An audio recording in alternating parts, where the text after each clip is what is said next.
Hi friends, நான் உங்கள் Justin இது நீல் கவனி சொல். இன்றைக்கி நான் ஒரு ஃபேஸ்புக்கில் ஒரு விஷயம் படித்தேன், அதாவது நேற்று படித்தேன். அதில் அது என்ன சொல்ல வருதுன்றதை நான் உங்களுக்கு சொல்லணும்னு விரும்புகிறேன். ஏன்னா ஒரு நல்ல கருத்தை அவங்க சொல்லியிருந்தாங்க.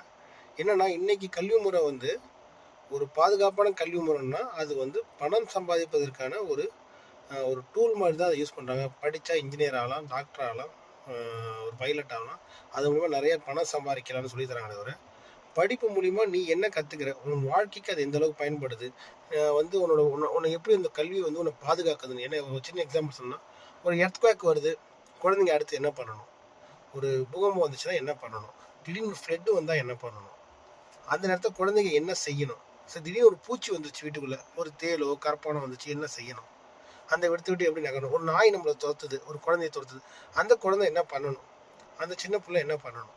ஸோ இந்த மாதிரி சப்போஸ் வந்து ஒரு ஸ்விம்மிங் பூலில் குழந்தைங்க தவறுதலாக உள்ளே விழுந்துருச்சு, விழுந்தோடனே என்ன பண்ணணும், இல்லை ஸ்விம்மிங் கற்றுத்தரதை ஒரு அடிப்படையாக்கணும். சரிங்களா? ஒவ்வொரு விஷயத்தையும் ஒரு ஒரு பைக்கில் ஒரு சைக்கிள் எடுத்து குழந்தை அந்த பையன் போகிறான், ஒரு குழந்தை போகுது, ஒரு பொண்ணு போகுதுன்னா, ஸோ ஒன்வேயில் போகக்கூடாது. ஸோ டிராஃபிக் ரூல்ஸ் இது தான். ஸோ நம்மளோட இந்திய சட்டம் வந்து இதெல்லாம் அவங்களுக்காக வகுத்துருக்கு. ஸோ நம்ம இது மாதிரி தான் நடக்கணும், லஞ்சம் கொடுக்கக்கூடாது, இந்த மாதிரி வந்து காசு கொடுத்து ஒரு வேலையை செய்யக்கூடாது, வேலையை வாங்கக்கூடாது, ஒர்க்கை வந்து சொன்ன நேரத்தில் முடிக்கணும். ஸோ இந்த மாதிரி அடிப்படையான விஷயங்களை வந்து கல்வி முறை சொல்லி தருதான்னு கேட்டால் இல்லை. இந்த கல்வி முறை என்னென்னா, ஹிஸ்டாரிக்கலாகவும் புதுசாக வந்து டெக்னாலஜி பேஸ் பண்ணி அவங்க மைண்டில் புகுத்திக்கிட்டு இருக்காங்களே தவிர, அவங்களுக்கு வாழ்வியல் சம்மந்தமான, பாதுகாப்பு சம்மந்தமான, திடீர்னு ஒரு வார் வந்தால் குழந்தைங்க என்ன பண்ணணும், ஸோ அந்த நேரத்தில் அந்த பிள்ளைங்கள்லாம், ஸ்கூல் பிள்ளைங்கள்லாம் என்ன பண்ணணும், எப்படி நடந்துக்கணுன்ற விஷயங்களை, ஒரு அடிப்படையான இதெல்லாம் விஷயங்கள் நம்ம அதெல்லாம் ஃபேஸ் பண்ணலன்றதுக்காக நம்ம அதெல்லாம் கண்டுக்காம விடக்கூடாது. அப்படி நம்ம கண்டுக்காமல் விட்டோம்னா, ஸோ இதுக்கு ஒரு ஸ்டோரி வந்து அந்த இதெல்லாம் சொல்லியிருந்தாங்க. அது நிஜமாக நடந்த ஸ்டோரி. ஒரு சிங்கத்துக்கிட்ட வந்து ஒருத்தர் மாட்டிக்கிறான். சிங்கத்துலேருந்து தப்பிக்கிறது ஜூ அது. ஸோ மேலே நிற்கிறவங்க எல்லாரும் என்ன பண்ணுறாங்கன்னா, கல்லை விட்டுடுறாங்க சிங்கத்தை விரட்டுறதுக்கு. சிங்கம் உடனே வேகமாக கோவப்பட்டு போய் அவனை பிடிச்சி தூக்கிட்டு போயிடுது.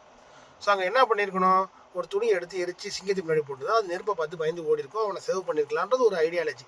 ஆனால் அந்த மாதிரி தான் கல்வி முறை இருக்கணும். நம்ம பாதுகாப்பு, பிள்ளைங்களோட பாதுகாப்பு, அதுங்களே கராத்தே கற்றுக் கொடுத்துட்டா மட்டும் பாதுகாப்பு இல்லை, சிலம்பம் கற்றுக்கிட்ட கொடுத்தாலும் அந்த நேரத்தில் பிள்ளைங்க தன்னோட சுய அறிவை பயன்படுத்தி யாரும் இல்லாத இடத்துல மாட்டிக்கிட்டாங்கன்னா எப்படி தப்பிச்சு வரணும், எப்படி அந்த இடத்துல நடந்துக்கணுன்றதை பிள்ளைங்களுக்கு சொல்லி கொடுத்தா அவங்க கல்வி முறை சிறப்பாக இருக்கும், வாழ்வு முறை சிறப்பாக இருக்குன்றது என்னோட எண்ணம்.